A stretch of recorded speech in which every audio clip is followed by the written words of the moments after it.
आज के जो एपिसोड है वो बड़ी अहम है और उसको एंड तक ज़रूर देखिएगा। आज हम बात करने वाले हैं मोटरसाइकिल सवारों के बारे में, लेकिन यंगस्टर्स के बारे में। यानी वो छोटे लड़के और बच्चे जो मोटरसाइकिल चलाते हैं, तो इसके पीछे क्या महज़ूरात हैं और बहुत सारे हादसात आजकल अगर आप नोट करें तो मोटरसाइकिल सवारों की होती हैं और 20 साल या 21 साल की उम्र तक के लोगों की होती है। अक्सरियत उन मोटरसाइकिल सवारों की होती है जो कि लाइसेंस होल्डर नहीं होते और अंडर एज होते हैं, यानी 18 साल से कम उम्र होते हैं। ये वही बच्चे हैं जिनको वालिदैन बजाय इसके कि मना करें कि मोटरसाइकिल ना चलाएं, खुद मोटरसाइकिल लेके देते हैं, उनको पैसे देते हैं और फ्यूल डाल के देते हैं और साथ ही साथ खुद साथ बैठ के उनको मोटरसाइकिल चलाना भी सिखाते हैं।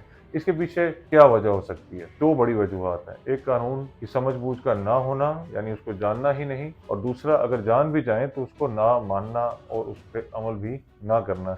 ये एक ऐसा बाग़ियाना रवैया है जो माशरे में हमारे अंदर अगर पाया जाए तो फिर हम नुकसान के अलावा कोई दूसरा काम नहीं करते, यानी दूसरे का और अपना नुकसान हमारे लिए अपने ऊपर अपने तय लाज़म हो जाता है। ये वो पेरेंट्स हैं जो बच्चों को खुद आगे बिठाते हैं और सिखाते हैं उनको मोटरसाइकिल, और उम्र होती है उनकी 10 से 11 साल या इससे भी कम। तो ऐसे बच्चे जो हैं वो जब बड़े होते हैं तो अपनी खराबियां साथ लेके चलते हैं और लाइसेंस हो या ना हो उनको ख़ास फ़र्क नहीं पड़ता, किसी भी ट्रैफिक कानून पे अमल करने को ख़ास तैयार नज़र नहीं आते। तो लिहाजा ये खराबी पैदा करने वाले हम बड़े ही हैं। ये बच्चे मोटरसाइकिल चलाते हैं और उम्र उनकी ऐसी होती है कि अटेंशन सीकर बन जाते हैं, यानी ये चाहते हैं कि लोग इनको देखें और फिर मोटरसाइकिल के साथ नित नए तजुर्बात करते हैं, उनकी साउंड्स क्रिएट करते हैं, उनके अंदर अल्ट्रेशंस करते हैं और बिलखसूस मोटरसाइकिल के साथ वन व्हीलिंग करते नज़र आते हैं। यानी तूफ़ानी बदतमीज़ी जो है वो रोड पे आपको बरपा नज़र आता है और ये बच्चे यही समझते हैं कि शायद ये एक नॉर्मल सी बात है।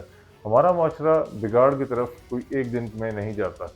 ये बिगाड़ बुनियादी तौर पे हमारी अंडरस्टैंडिंग के साथ जुड़ा है।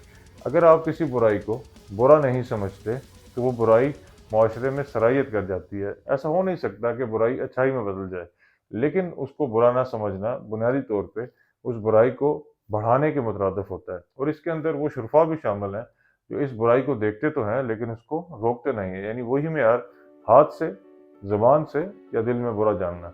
लेकिन यहाँ पर अगर हम इसको सद्भाव की तरफ लेके नहीं जाएंगे तो ये बच्चे ना सिर्फ हादसे का शिकार हो सकते हैं बल्कि ये मुल्क की तरक्की में भी कोई ख़ास काम करते नज़र नहीं आ रही। यानी एक इंतहाई बिगड़ा हुआ बच्चा जिसकी तरबियत ही नहीं हुई और वो अपनी और दूसरे की ज़िंदगी का ख्याल नहीं रखता, तो वो किसी भी जगह माशरे में कोई अच्छा प्ले करता हुआ नज़र नहीं आएगा। हमें चाहिए कि हम इस मूसी मर्ज़ को ख़त्म करें, अपने बच्चों की तरबियत करें और वालिदैन इसमें पॉजिटिव रोल ज़रूर प्ले करें। यानी उसमें सबसे पहली चीज़ जो आप कर सकते हैं वो ये है कि इनको मोटरसाइकिल मत लेके दें। ये बात दुरुस्त है कि कॉलेज और स्कूल जाने के लिए दुश्वारियां ज़रूर उठानी पड़ती हैं, लेकिन इसका ये मतलब ये भी नहीं कि अपने बच्चे को अपने हाथ से मौत के मुंह में झोंक दिया जाए। उम्मीद है इस पे आप ज़रूर गौर करेंगे और अपने बच्चों को इस बचपने के साथ मोटरसाइकिल के हवाले नहीं करेंगे। अगली एपिसोड तक के लिए इजाज़त। अस्सलाम वालेकुम।